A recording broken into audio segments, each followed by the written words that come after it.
Hello, everybody. Welcome. Whoa, what a crowd. Hi, everybody. Feel free to say hi. Oh, Naomi. Hey. Hi, everyone. So glad to see everybody. First week of school, huh? And we survived. It's Thursday. Only one day left. One day left from Friday. We made it. We made it. Hey, Littany. Oh my God. Great to see friends, students from around the world. Definitely some I have met on the road. Glad that everybody's sound and safe and actually want to come and join us today. So for whoever who have not met me, I'm Sam Wong from Hong Kong Baptist University. And yes, this is the normal me. This is one of my favorite topics. Every year we do this, talked about choosing the right fit, and this is absolutely valuable. Now, we offer this to our colleagues, our students, our friends, sometimes parents, and I want to make sure that this is intimate and also that this is like a intimate sharing and a place where we all feel safe. So and you know that we will share the recording with you later on. So I would like to urge you not to record this webinar or use AI notes. I understand that these days, everybody cannot live without AI, but if you could, let that go for 1 hour, around 1 hour. Let's just listen like a human being and interact like a human being. All right. So thank you very much for your cooperation. Now, to begin with, I just want to welcome everybody.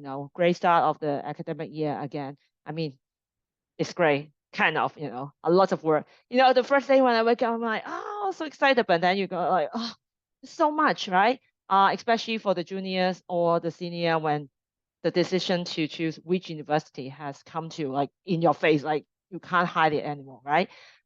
So I'm hoping that today we can have this conversation on how we identify the best fit or why do we have to talk about best fit. So I see that many of my counselor friends are here. I hope that we can help each other to preach that idea. So a quick content for you. Like today, I want to talk about how to identify the best fit, and then I will touch a little bit on how do we do the research in case you are still, because internet is so easy, right? But it doesn't mean that getting information is easier. In a way, uh, you just get way more information or way more platform, but does it mean that it helps you to make a decision? May not be. I don't know. Yeah, we'll talk about that. And I want to touch on how to prepare your college application. We can do 5,000 different sessions on that, but I just want to give you like some very quick tips on that. And then at the end, we will have some Q&A about this topic, concerning this topic. After that, I will still stick around and then I will give a quick introduction of HKBU. We are going to start the cycle very soon on 2nd of October. And I will take this opportunity to share information with you in case you are not familiar with HKBU. And if you have any questions about the admissions, about the admissions to HKBU, you can type it in the Q&A. I would suggest you do that so that we can organize the question in a more um, structured way, and I will answer that one by one. Okay. So first, choosing the best fit. To start with, why do we even talk about the best fit? Really, why? Why, kid? Because we believe that you are all different, because you are all individual and you have your own needs and aspiration. I think it's simply unacceptable if we just said, we should all go to the best university, because I was very different from my class when I was at your age. I have been very different for most of the time in my life. And I deserve somewhere that would help me to become someone I want to be. I want to be somewhere I'll be celebrated or support me instead of, molding me. That's me. But then over the course of 20 years in higher education, I see how this could support students in so many ways. So that is why we hope that we would talk about fit instead of just the best. And also, university is not just a degree. It's a package of experience. It's making friends, it's going on exchange, it's going into classroom, group project, arguing with your teammate, making up, become friends again. So these are all part of it. And again, everybody is different. So it can't be just one choice, the best for everyone. And that is why we want to explore what is the best fit for you. We hope that you will identify the best fit for you. So how do we do that? There are only actually two questions to ask. Only two questions.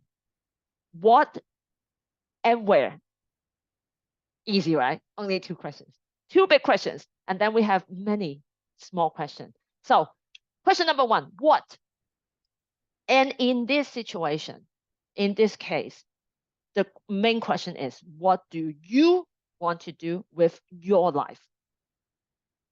The key here is you, not what your mom want, your dad want, your friends want, your partners want. I remember there was this lovely couple, young couple, during the COVID time. They said, "I will only come to you if my girlfriend said yes. So you must admit my girlfriend." No kidding. Like I was so touched because it was beautiful, but at the same time, I'm like, both of you should go for what is fit for you, not just like for the relationship. So what do you want to do with your life? That would be the question you have to answer. No one else can answer for you.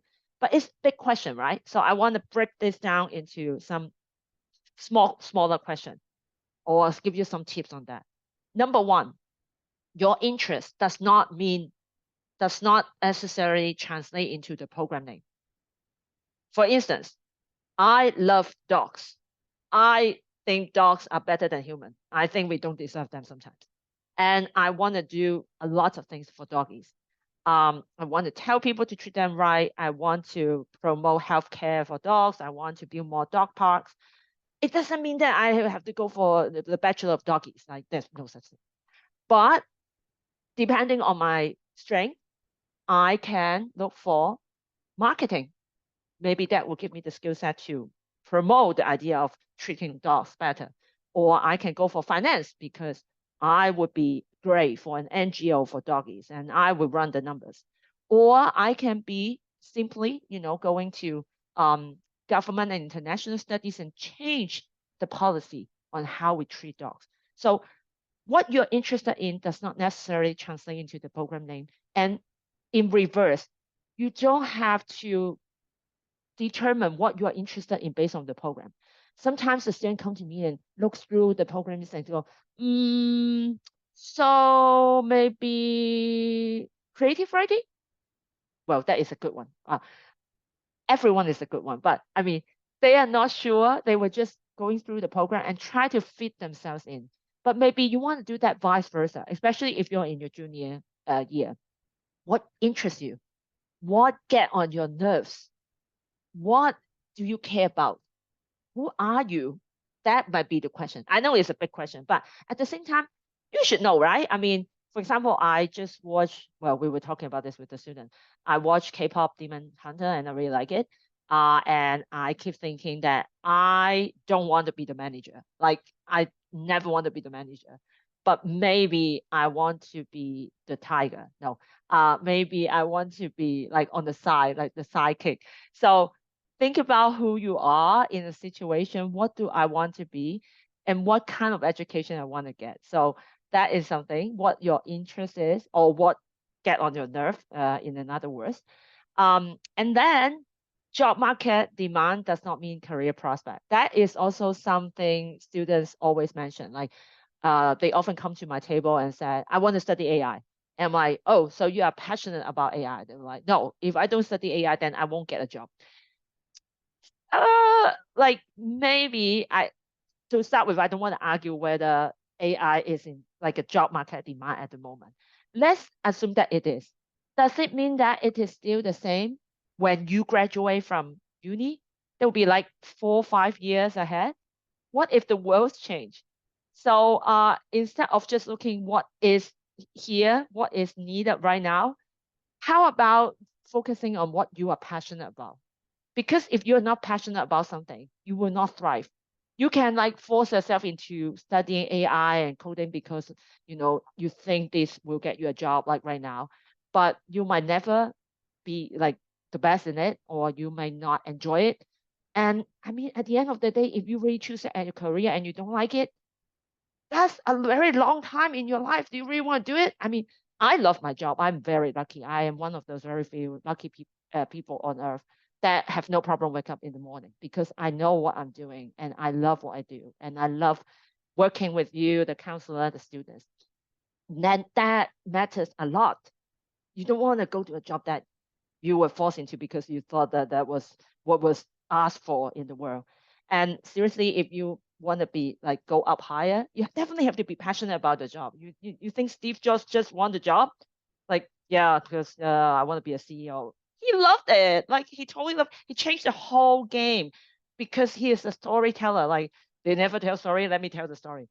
That is why people are successful because they're passionate about stuff. So instead of just focusing on what is in demand right now, focus on what you're passionate about. And if you really want to look at the job market, look at the prospect, look at the trend, like what might be involved, what might be in need in like 5 years or 10 years ahead. And if anyone have read some article, you will know that what 40% of the job that exists right now will not exist in like 5 or 10 years because AI or robots will replace us. So how you can learn or how you can solve problem, how you can be flexible to situation that might be more important. And how do you learn that? You learn that from a degree that you're passionate about. So that's important. And also that comes to the last bit. Skills is more important than major. It's more important that you learn to work with people from different culture, that you learn to make decisions or solve problems or learn to fail and then stand up again. That might be more important than, oh, because I think that I must get a finance major, my finance degree, otherwise I can't do this or that. Um, if you want to be something extremely professional like a doctor or vet, then yes. But if not, then maybe not. Like don't constrain yourself into that box of thinking. At least not at the beginning. I'm sure your faculty, your counselor have talked about it. So listen to them or at least have a conversation with them. Okay. So that is the first question. Easy, right? First question. Easy. Second question. Where? So you kind of know what you want to do. Like me, okay, I love dogs, so I decided that I want to change the policy and I will go for government and international studies. But do I want to do it in Hong Kong? Do I want to go abroad? So I would think the first question is, do you want to stay home or you want to go abroad?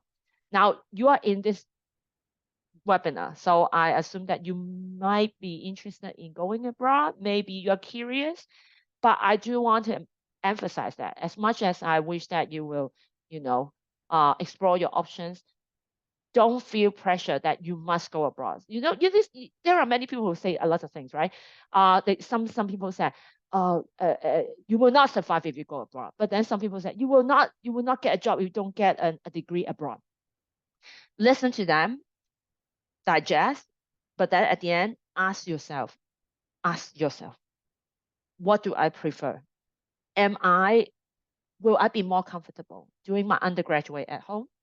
Or I'm actually curious about going abroad. I don't know yet because I'm 17-year-old, but I'm quite curious. I'm not sure if I can do it, but maybe I can.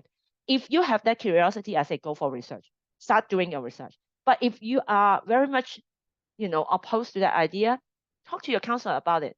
I'm sure there are other options. So to start with, don't force yourself into this. I mean, there are people who say things, but you have to also ask yourself. So if you are slightly curious, you start looking into the world, you'll be like overwhelmed immediately because higher education is available almost everywhere now. So you may want to look at the culture. Start with the culture. What kind of culture are you looking for?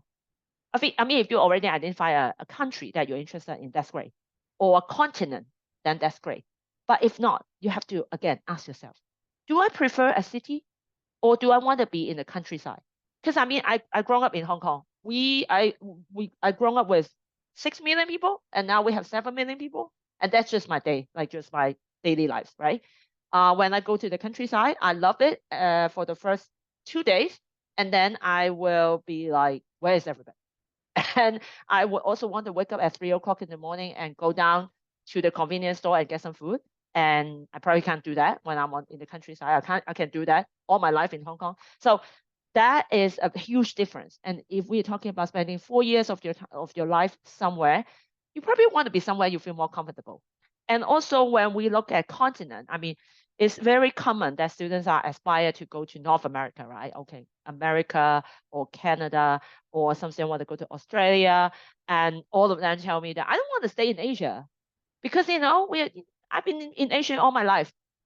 I mean, you can do your research afterwards, but there are how many countries in Asia and how different we are. I mean, just looking at the audience right now, I can imagine such a great feast if we all put out a dish and they would be so different, right? And we celebrate different things, and then we love different things. We speak different language. So, if you make the decision that because I've been in Asia all my life, I don't think that is a very legit or very it's a lazy way. So think about it. One very interesting, well, quite a few students for now have already shared with me. Asian students from different parts of Asia, um, they came to Hong Kong at the end, and what they have shared is that while they aspire to study somewhere else, they also want to be in somewhere that might have a more similar culture with them, but completely different. For example, I believe we met our student from Pakistan the other day. It was so much fun. We are meeting students from different country every other day, just to get to know them and see how they go settling down. And they were just telling us how much they like Hong Kong. And I can imagine it would be different. I mean, I was in Lahore. I visited there quite some time ago, and I was in also different. I was in Mauritius in February, and I would imagine there are some similarity and then something different. So do not just go like, oh, if I go abroad, I must go to the other continent. We are also very different. So even in the same continent. So think about that. And of course, cost is an important factor here. Many of the students ask us about scholarship and loan. So in Hong Kong, for example, scholarship is quite common. I feel very lucky that universities in Hong Kong are very generous in offering scholarships to international students, whether on merit base or sometimes on need base or some subsidy for certain nationality. So this is quite common. But then it came to my attention that it's not widely available in maybe not in the other parts of the world. So do not make assumption. Now, I think students are more informed now, but 3 years ago, they were surprised that we offer scholarship. I'm like, of course we do. And then I realized that because many other universities around the world, they don't offer scholarship. So go look for scholarship if you need it. And then also check on loans. Now, we don't offer loans in Hong Kong, but I understand that some countries does. But when you are looking at loan, it means that you have to pay back. Then you need a plan, because paying back is a long-term planning investment that is quite overwhelming for a 17-year-old. So don't just jump into, oh, they have loan, then I can go. You probably want to look into details if that is important to you. Okay. So again, talk to your counselor, do your research, talk to your counselor. Don't just find one word, oh, they have scholarship, I will apply. Scholarship also comes in different amount. Is it enough to cover the entire study there? How long do you get it? Do you get it every year until you graduate or not? Like all these little things matter. So when you are looking at the cost, scholarship, loan, be very careful. And also maybe look at the possibilities to take a part-time jobs. So I must emphasize that your priority is study. Like when you are studying abroad, I do hope that your priority is your study, because that is the most important decision, and that is like the investment in yourself, right? So you don't want to, spend all your time working in a cafe, even though that might help you get a few more bucks so that you can go out with your friends. That's not the priority. but it is important to know whether it is possible, legally possible. For instance, in Hong Kong, the immigration policy actually lifted up the limitation on working for as an international student, as long as they have this student visa that come along with a loan objection letter. And students can take up job on campus. Many of our students work at the cafe or work for their professor or work in the library, so it's very common. But then they can also take up jobs off campus, and most likely for the senior year student, after they do their internship, so they have a relationship with a company, for instance, and they are being offered a part-time job. So that is possible as well. I understand that it's possible in Australia as well. But then you have to check. Don't assume, again, don't assume that, of course, I can get a part-time job. And even though the policy allow you to take up part-time jobs, the competition could be very keen. So again, don't assume that there'll be jobs lying around. There'll also be competition.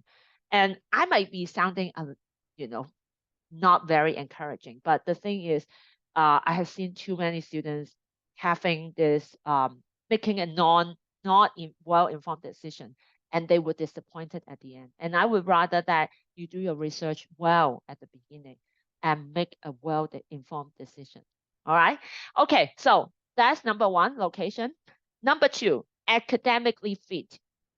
And usually students got very confused about this. What does it mean by academically fit? It means that academically, it fits your aspiration and your ability or your skills. So to start with, the easiest one, they should have the programs that you are looking for. Now, the universities become so diverse and advanced and flexible. We offer a whole lot of different things. But still, time in time, there'll be students coming to me and said, I want to study this. And I said, oh, I'm afraid I don't have it. And then they'll go, then what do you have? I will take it. Now, this is not lunch order. Don't do that. I mean, if especially after we answered the first question, right? The big what? You have spent all this time exploring yourself with your counselor and your parents and yourself. You have identified something. Stick to that. But again, don't let the name fool you. Don't go like, oh, the name doesn't match with my aspiration. That's it. Do study the programs. Maybe they are offering what you're looking for that matches your passion. But don't just give up easily. Like, oh, because you don't have it, then okay, I will change to something else. You don't have to, you know. So a best fit university should at least have the programs that you are looking for, or the programs that will matches with your aspiration. Okay. And secondly, you should feel appropriately challenged. If it's too easy, I mean, it's not high school. In high school, if it's too easy, you go like, yeah, cool, yeah, whatever. But it's uni. You want to learn, actually learn something so that you become a better person, a stronger person, so you can do what you are dreaming of. That's at least what I'm hoping you will be doing. So how do you know if this university will challenge you appropriately? Usually you can start with their entrance requirements. So if they set a requirements that is like up there, or that is beyond what you are achieving right now, then you know that maybe it's too challenging for you. But then if you are not sure what they are looking for, sometimes students ask us as well. Maybe first of all, maybe you didn't dig deep enough. Now I want to show you this example because and it actually applies to other Hong Kong university as well. So what happened is all of us, let me share this. All of us, all of the university in Hong Kong are required to share some past information. So this is our website.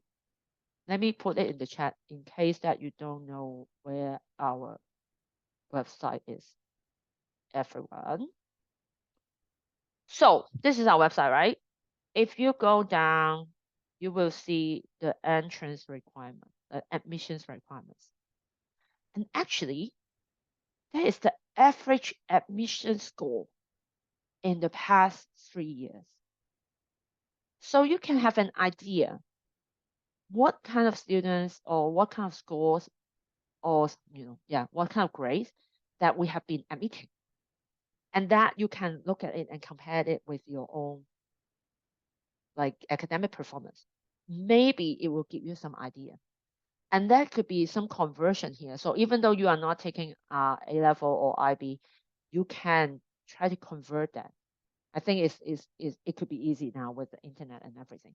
But this is really something publicly available, and it's available on all Hong Kong University website. I mean, we need to maybe we put it different on a different position location in the website, but that should be they should be here. So something like that. Okay. Now let's go back to the presentation. The last bit, the academic activities. And this is quite important as well because, as I mentioned at the beginning, going to uni is not just a degree, it should be a package of experience. You know, we send students abroad on exchange for research overseas, service learning, MUN competition around the world, sometimes research. Again, don't assume, if you already have some aspiration, like when I go to university, I want to go abroad to Italy for 1 semester on exchange, or I want to do research in Canada. Check if that university offers such opportunities. Some do, some don't. So I don't want you to get disappointed when you get into that university, got admitted, and you find out that, oh, so in this 4 years, there's no way I can go on exchange, or I can't go to, particular place. I mean, don't be narrow, tunnel vision, but also don't make assumptions. So if I would assume that I would categorize that these are also like academic activities, and that should match with your aspiration as well. So last two questions when you are looking at the where, the style of the college, it also matters a lot. Size, for example. When I was at your age, I really want to just disappear in the crowd because when I was in high school, my teacher know me so well, and I want to go to a uni when no one can recognize me. And I will go to a lecture hall with 300 people, and then my lecturer will not remember me, so I can skip the class, and no one will know. And I happily report that I have done that successfully. So what happened is when I graduate, when I want to go to my professor, and of course I graduate with very bad grades. And when I went to my professor and asked them for reference letter or advice on what should I do with my career or should I apply for master degree? Can they, recommend me? They were kind enough to say yes, but they don't really know much about me, honestly. So it was successful, but was it a great decision? I wouldn't say I regret because it's not cool, but if I do it again, I mean, if I get to choose again, I don't know. I wonder if I would want to be in a big school and disappear like that. Now, going to a big school doesn't mean that you have to skip class. I must say, this is a bad story, like it's a bad example. But um, you can also look into yourself again. Ask yourself, would I enjoy going to a smaller university where you feel like part of the community, or you want to be in a bigger university and feel like, you can be swimming between ponds, like you'll be like jumping from here to there between colleges and departments. That could be fun too. But you have to ask yourself, like, which do you prefer? And also you will find, different style of university. Like there are liberal arts college, there are comprehensive university, there are some that focus on certain area, on, for example, arts or design, or even there are universities that focus on like certain area of study. So you want to explore, you want to also explore which way do I want to go. So that would be the style. And last bit is experience. It's a bit similar to what I said about the academic appropriateness, but this is more about the experience outside of the classroom, apart from the study. For example, if you were thinking, for example, when I choose university, all I think about is to move out from my family. I love my parents. We're still very close, but I just really want to move out. I really want to just live with my friends in a dormitory. So I choose a university where they guarantee that I will have a spot at the dormitory. So if that is important to you, maybe certain country that will not support you on student accommodation could be a challenge. You have to face it, right? So do your research. If there is certain student society that you are looking for example, you have been running MUN forever at your school and you want to continue that, you want to make sure that as well. I'm not saying that if you want to drop out certain school because they don't have MUN, but also don't assume, do your research, see how things matches. There are many different boxes. See how they matches with your aspiration. And that is how you might be able to find your best fit. And also at the end of the day, after graduation, what you can do. Can you stay Can you start a career here? Is it possible legally?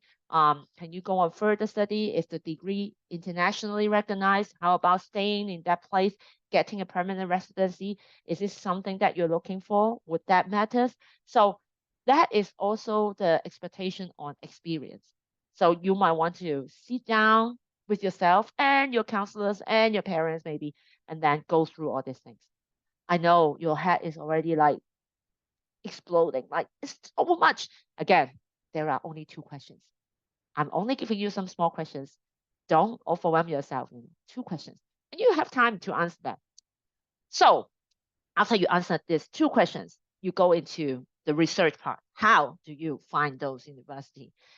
It's very, very easy. Only 2 ways, majority, like 2 ways. You either look for the destination, the destination oriented or the program oriented. If what you're looking for, like very specific, or program is the most important thing to you, then start with researching on the program.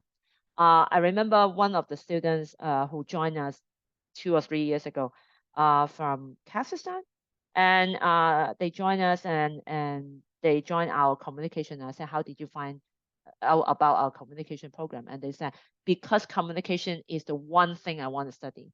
So I look for the best communication school in different continents, basically. And then they narrow down to a list of schools, and then they came to our program. So very specific. They know exactly what they want. They want to look for what the university that offer that specific program. But if you are, you have more interest, you're more flexible in terms of programs, you have diverse options here, you are looking for different things, then maybe destination oriented.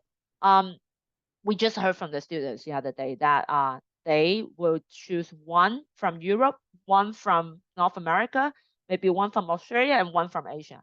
Maybe you can start with that. My personal advice would be maybe start with like choose 2 continents and 2 in each, or like max 3 continents and 1 to 2 in each, because you don't want to overload yourself as well. But then if you have answered those 2 big questions, you should be able to identify certain continents or country by this point, and then you can start doing your research. Now, when you do research, what do? Number one, study the university's website. And I use the term study, not scroll down, not just, no, this is not study. And I use study because actually this is 2025. We all try to put all the information out there so you can just look it up instead of like calling us or faxing. Do you even know what fax is? Anyway, so that you don't have to ask us. Okay. So study the website carefully. Usually you will find very important information. For example, for us, we read all the application submitted in the early round in one go all together. It's written on the website, and we will sort of expedite the process. We will read them first. We will give them like an advanced review. So it's very important if you want to, for example, if you want scholarship, you want to apply the early round, and it's on our website, but still there are students writing out to us every day asking, when should I apply if I want a scholarship? I mean, it's on there. And if you miss that, you miss that chance if you didn't write to us, and then you miss that. Or if we replied you late because there are just too many of you asking the same question, right? So study the website, right? And I would say start with the university's website because there are so many different websites these days. But I trust that you are smarter than us. I mean, you are Gen Z. You already know that information should come from different resources. And I would say go for the official resources. Go to the source, because we will not write something wrong about us, right? But any third party, maybe they didn't do it, they didn't mean it, but then they don't have updated information. So go to the official website first, and then make good use of social media. Now, I say good because it's not like you're off social media. Of course, if I can encourage you, then spend less time on your phone. But it's not like it's happening. So if you're using social media, fine. But again, go to the official channel first. because again, we will put information up there as well. We will put important information on like deadlines. If there's some events we want to invite you, if we want to introduce you to our students so you can learn more about what is it like to be living in Hong Kong, for instance, look for official website or official channel. Look for their official handle. And usually it's on the university's website already, our handle for the social media. So just do that.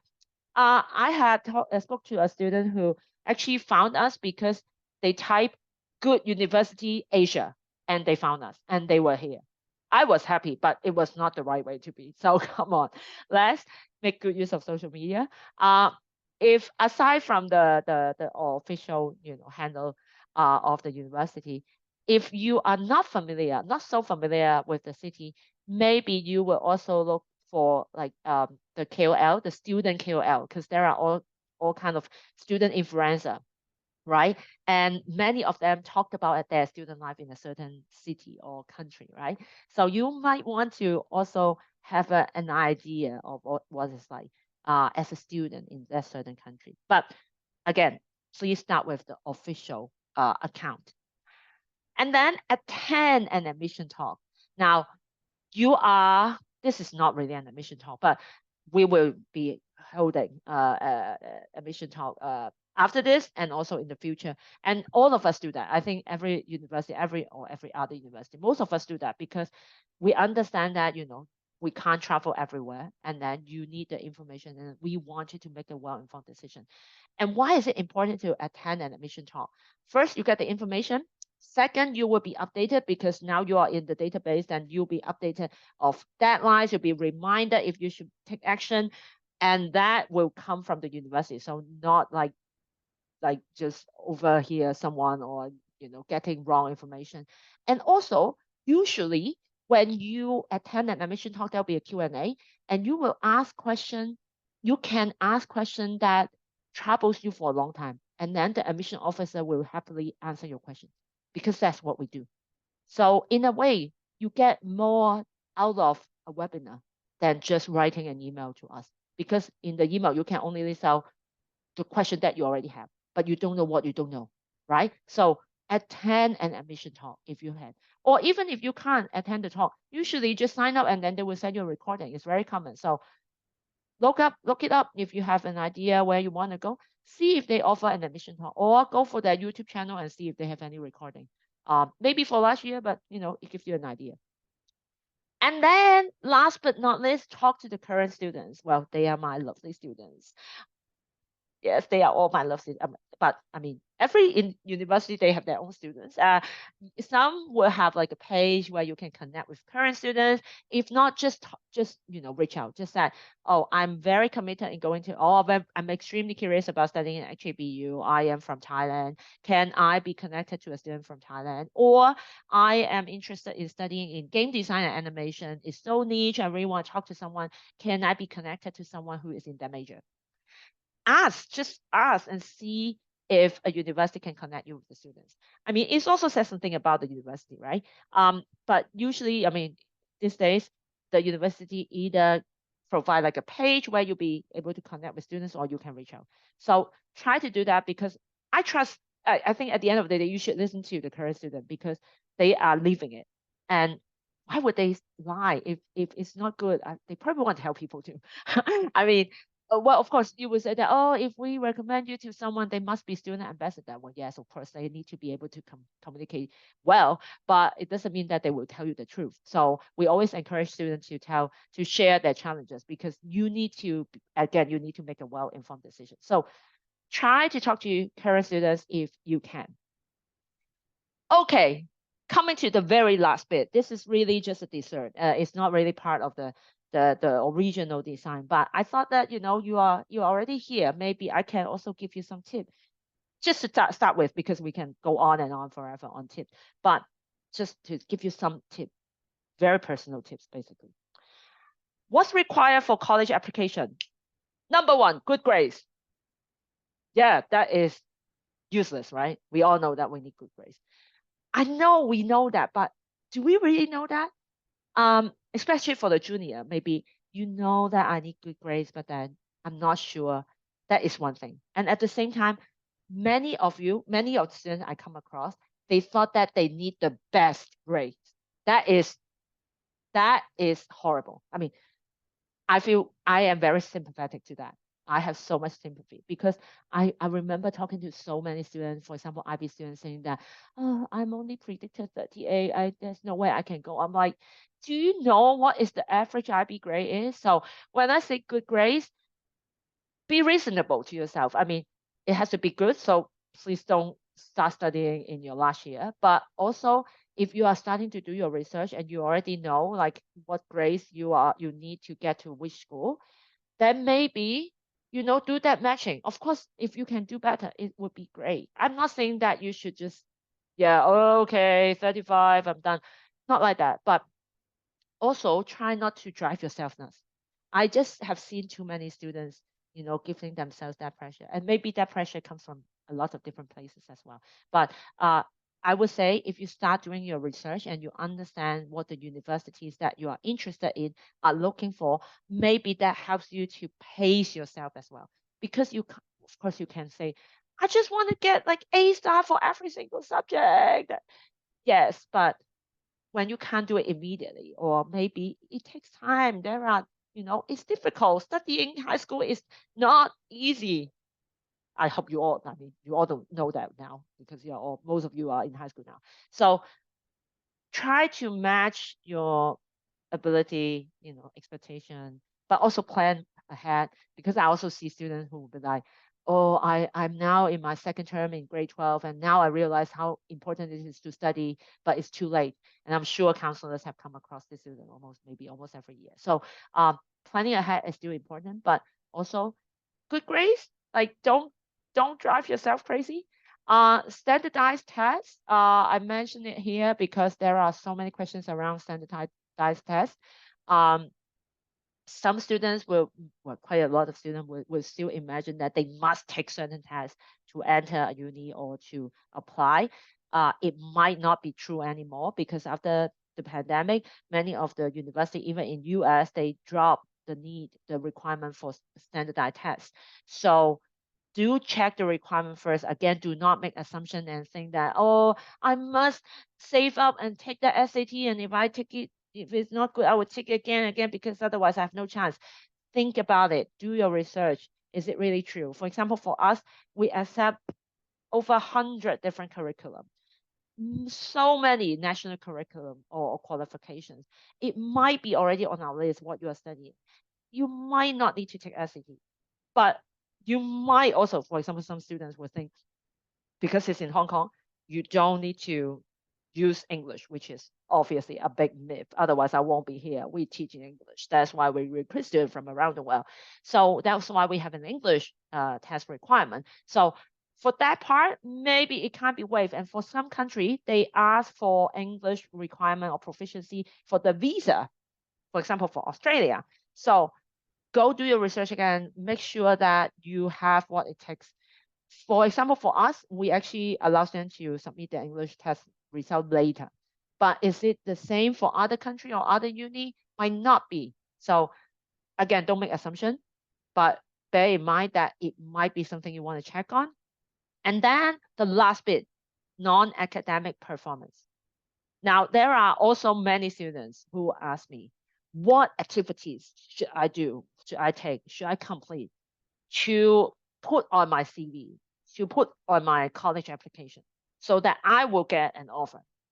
And I would say, please don't do anything for the college application. Please only do something that you are passionate about, that you are interested in. I don't know if you have watched this TV series on Have I Ever? Was it that name? Well, that was a very high achieving, smart Indian girl who wanted to go to Harvard or MIT. I don't remember, like Ivy League. And then she would do all these things to, thought that it will make herself like more competitive. And of course, the lesson is, don't try to do everything or don't try to do service only because you want to put it in the application. So if you ask me, I would say participating in different things doesn't necessarily add points to your application. And if there is a flexibility, of course, some uni or some country, they have very standard standardized requirement on how you put your non-academic performance, or some don't read at all. But if you have to, if you wish to, I would say participation is like the lower level. Like if you tell me that you have participated in 100 different competitions, it doesn't really says much about you. I mean, yeah, there's a list of stuff, but what are they? And in many cases, when students submit that, it will be like an acronym. Like I had take part in this ASAP BD program and complete successfully, and no one knows what that means. So that is also a problem. So participation is the lower level in that sense, like the quantity of participation. And then if you want to elaborate better, if this really want to add points to your application, what have you learned, like the skills that you have learned, in that sense, like, oh, we failed, but I learned to be a good leader. What was the process? I've been trained for this, so now I acquire this ability because I have been to different competition for this area. So that some elaboration on your experience might be better than just listing out the participation. And of course, achievement is great. But then again, you want to put things into perspective. Like if you said you are a champion of something, what is the scale of that competition? And we receive a lot of different supporting documents, but one of them years ago strike me the most.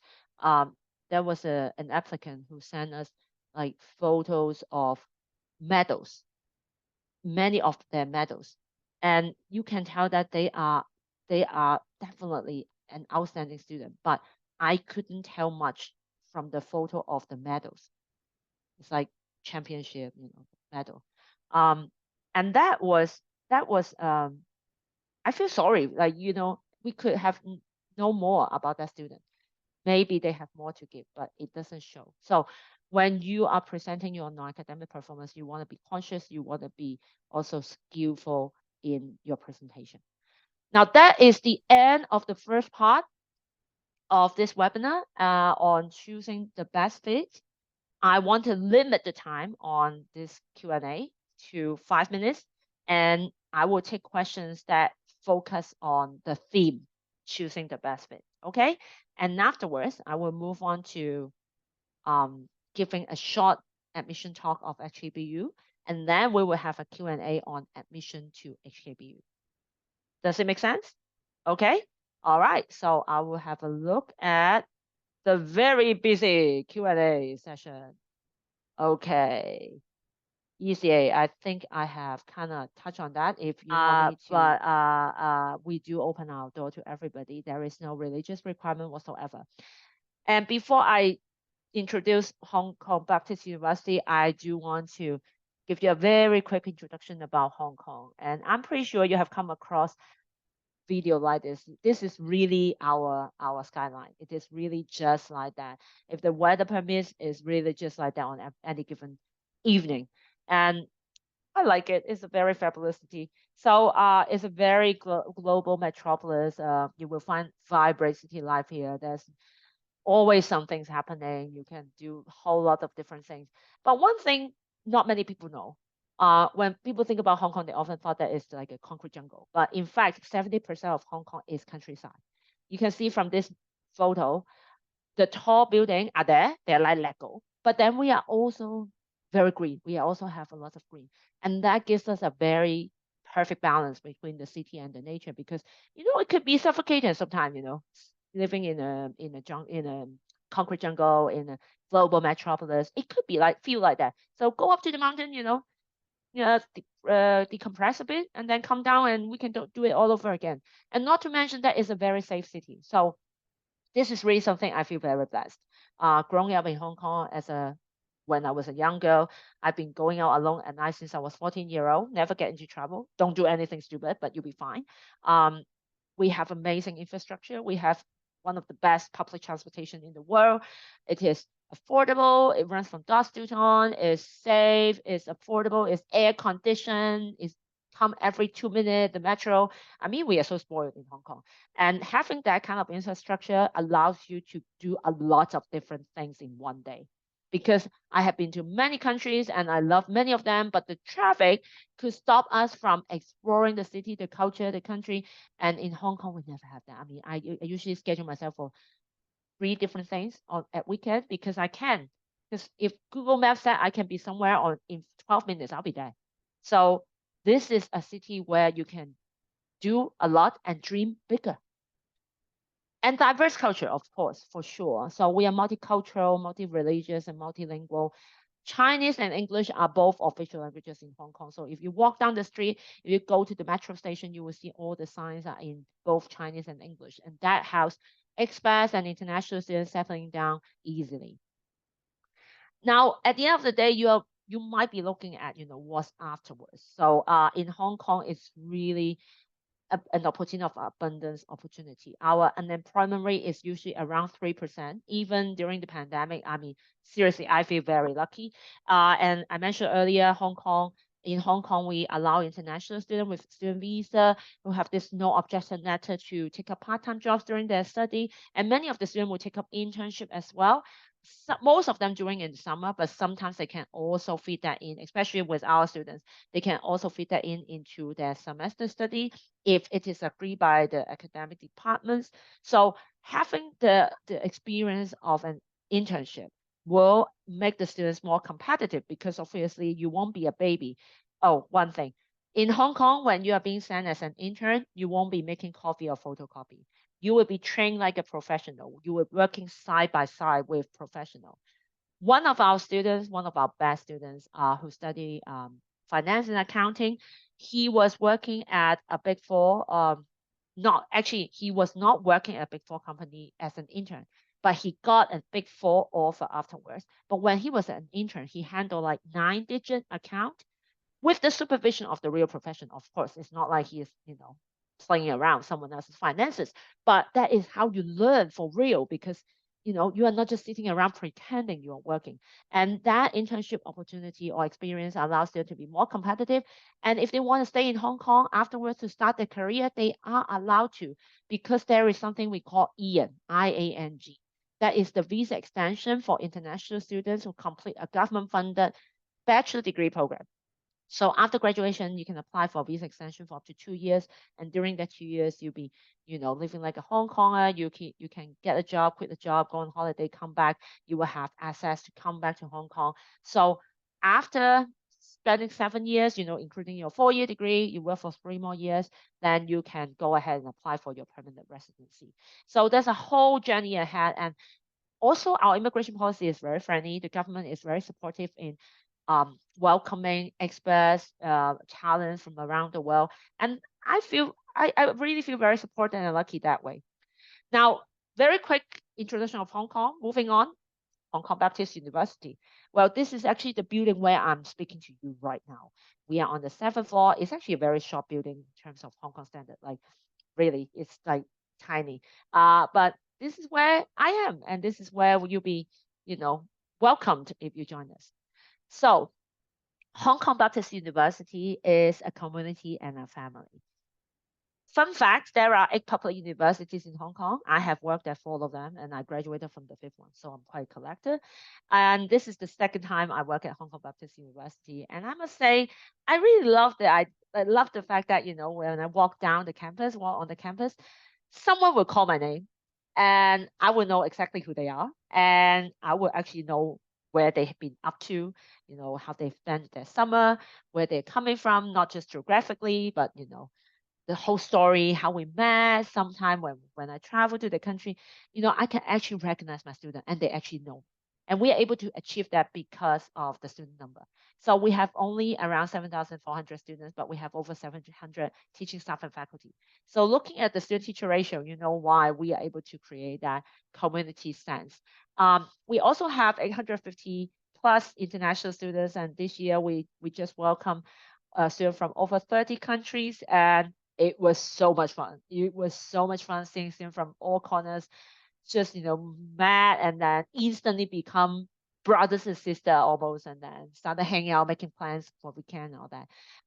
the small class size definitely help because you quickly connected with students in class or at the dormitory. We will mention that later. So we were founded by the Baptist Convention, right? But we are also a public funded university. So in Hong Kong, you probably want to look for the public funded university because then we are supported by the government and we are more well resourced, and also we are under the supervision sort of the government. So that also guarantees the quality. Now, these are some of the rankings of HKBU. Whoever knows me, like my counselor friend, they know that I'm not a big fan of ranking, but I understand the importance of ranking to many students and parents. And I also make peace with ranking, knowing that, if we are so far away from you, you may want to have some numbers to start your research with. So here I am. I'm very proud. I mean, there are 13,000 different universities in the world, and we are on all this ranking. I feel blessed. Again, I feel very lucky. But at the same time, I also hope that when you are looking for ranking, not just look at the ranking of the overall university, which should be contributed by a lot of different factors, but you can also look at the ranking of certain subjects, maybe in terms of your interest. If you're interested in certain programs, are they good on that ranking? Or for example, for business school, are they accredited? Because accreditation is also something that you can look for in terms of like a quality benchmark, right? So these are some of the achievement of our faculty. But at the end of the day, choosing the best fit is what you should strive for. This is at the end of the day, this is the theme. I do hope that you can find an institution that will provide experience, opportunity, and resources that help you to become the person you want to be. And if you somehow find HKBU that place, I'll be happy. I will welcome you with open arms. Okay? Okay, in terms of programs, we have 6 faculties and schools. And those in blue, well, they're all in blue, Tiffany blue, they are all on broad-based admission, meaning you don't have to declare a major when you apply. You enter first year like a broad-based program, and you can get a taste of different majors like a buffet before you say, okay, this is really what I love, or I want to do 2 different majors, like choose 2 for some program. For example, business, then you can choose 2. Now, let's show you how. These are the 6 faculties, and these are the majors that they offered. So for example, business, if you're interested in business in general, or even though you have like a target, you want to do finance, you can apply to BBA year 1. And in your first year, you will be able to take subjects from all these different majors, maybe some from finance, one from marketing, one from human resources management. And at the end of the first year, you can decide which one or 2 that you want to focus on. They are called concentration in this sense because it's a BBA program. Similarly to science. So first year, you enter Bachelor of Science. You know that you are crazy about computer science, but you will enter Bachelor of Science. And in your first year, you can take majority of your subjects in computer science and maybe save 1 or 2 for something else, maybe math, because you are also really good in math and you're passionate about it. And then at the end of your 1 year, you can say, okay, computer science is really what I want. So that would be what I focus on. And then even within computer science, you can still choose different concentration. For example, software engineering or data communication and so on. So you can still, and AI, for instance, so you can still go down to more a focus area, focus on certain things.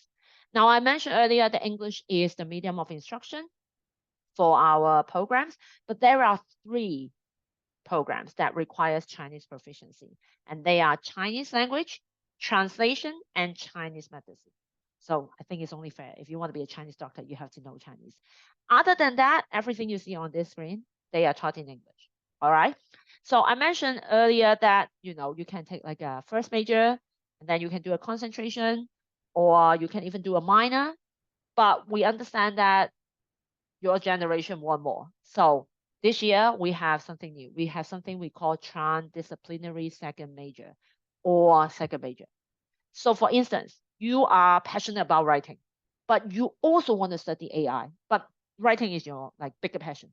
You can actually take creative writing as your major and maybe a second major in AI either on, apply AI for sustainable society or AI and data science.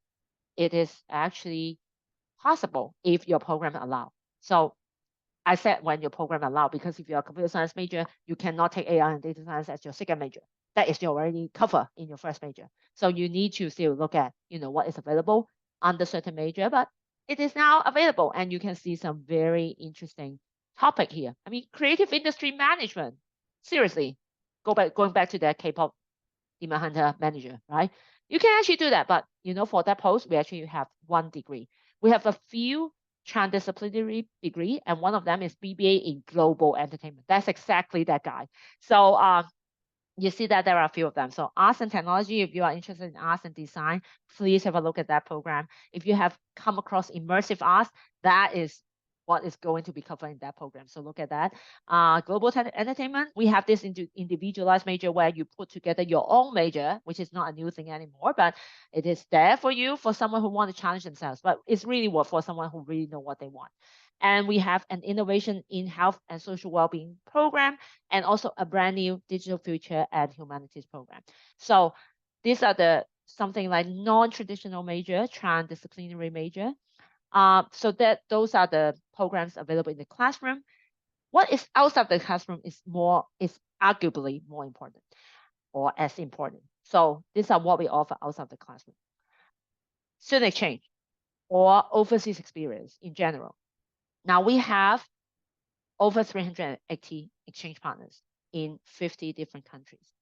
It means that as a student at HKBU, you can apply to go abroad, maybe for one semester, maybe for 1 year, or if you don't want to do a student exchange, you don't want to study, maybe you want to do it in a very short term, you can go on a summer program or a study tour, or you want to join MUN and go for competition in Europe or elsewhere.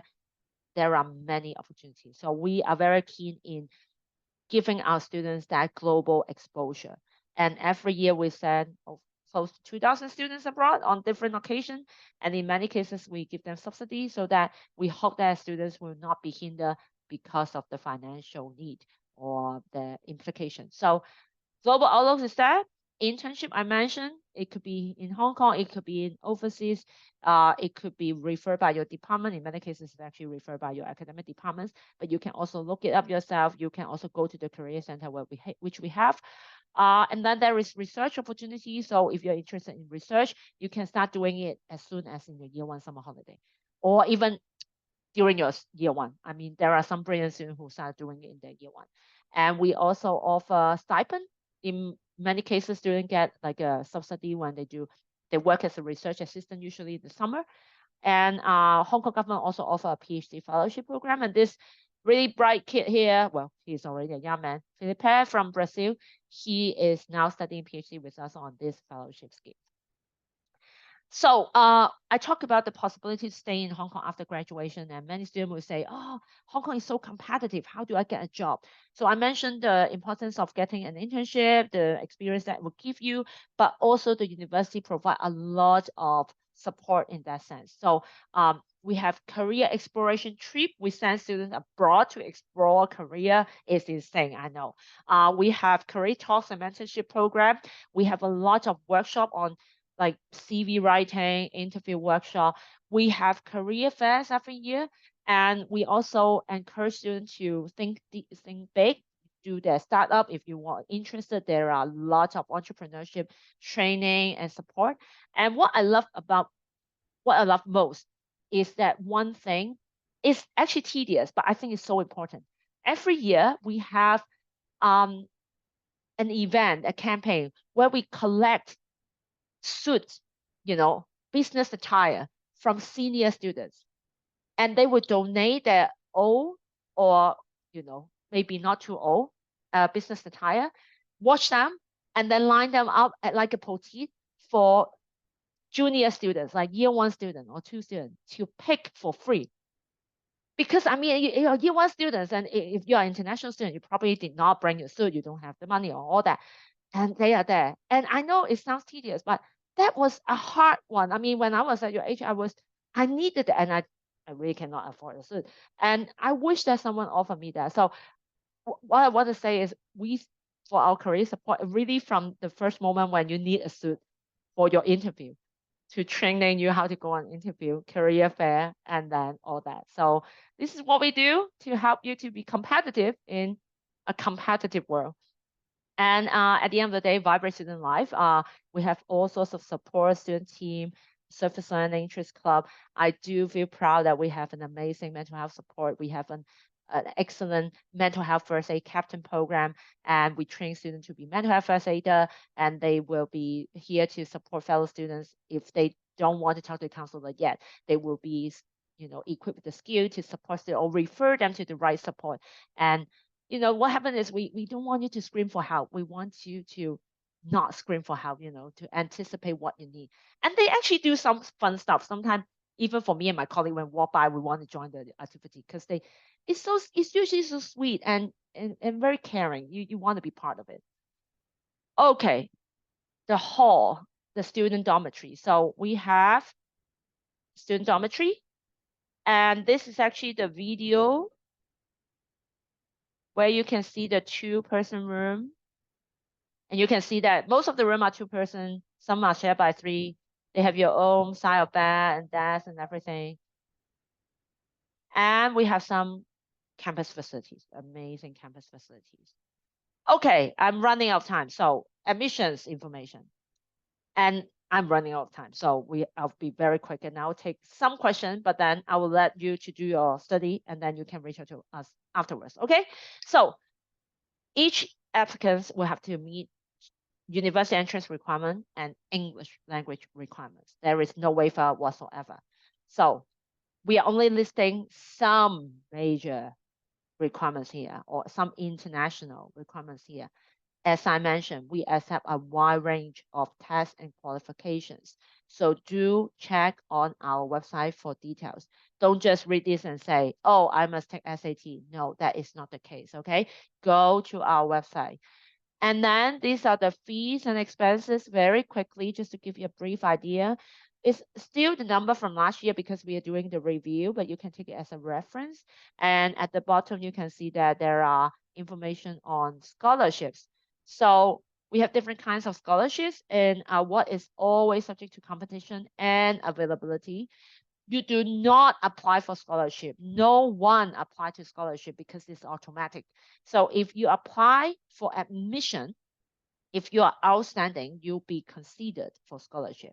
Okay, you do not apply for scholarship. I must make it very clear because every year there are students who come to us and say, I applied for your scholarship, but you did not give me a scholarship. Well, first of all, no one apply for scholarship. And second of all, our award of scholarship is subject to competition, and competition varies every year. So how do you apply? There are different rounds of application. On the side, you can see the timeline. The early round starts on 2nd of October, closes on 16th of November. Okay, that is the early round. And if any of you were here in the first part of the webinar, you will know that we read all the application submitted in the first round in one go after the deadline of the early round. Okay, so if you're interested in getting a scholarship, you are strongly encouraged to apply in the early round because you will be in that first group to be reviewed. But you still have to be outstanding. I mean, it's not a first come, first serve game. So, but if you are competitive, that will definitely be critical. After the end of the early round, we will start the main round immediately, which will last until end of February, 1st of February. And then we will have an extended round all the way until end of May. Now, I said that if you are looking for scholarship, you should apply in the early round, but it doesn't mean that you will not have any opportunity to get a scholarship in the main round and extended round. It is not entirely impossible. However, you might be put on a waiting list that will keep you for a long time, and it might not turn out to be a positive result, and it could be a very long wait. So again, if you are very keen, you are very determined, you already know that you really want to come to HKBU, you have that competitive score, you are ready to perform, then apply in the early round. So what you need for your application, you definitely need to submit your latest transcript. Okay, if you are not the one who hold this, if your school make it confidential to you, ask your school to send it to us. Okay, and then we need your copy of your passport. or if you don't have your passport yet, or if you're applying for it, or if you're renewing it, your national ID. Because all the information I share in this webinar is applicable to international students, meaning non-Hong Kong, non-Chinese students. Okay, so we need to make sure that we need to clarify and confirm your status as an international student. Okay, English test result can come later. If it's available, great. But if it's not, it can come later, no problem. Personal statements and recommendation letter are not required. It's not compulsory. So there is no guidelines whatsoever. We do not have guidelines for that because it's not required, but it's optional. And if you are looking for scholarship, you are encouraged to submit a personal statement because it will help the panel, the professor, to understand where you're coming from. Oh, I mentioned panel because if you're being considered for scholarship, you will be invited for interview. So it's always done by the faculty staff, not us. And that will be a way for you to shine. And interview performance actually counts. So when it comes to consideration for scholarship, actually also for admission, not only we will look at your academic performance, we will also look at your non-academic performance, your personal attributes, and your interview performance, if any. So it's a holistic approach. Don't just focus on one thing. Interview also matters. And that's it. That's the end of our presentation. Do reach out to us if you have any questions. You should already have in our email. We'll be reaching out. Unfortunately, we will have to disappoint everyone with no recording this time. Technical issue. But lucky that you were here with us.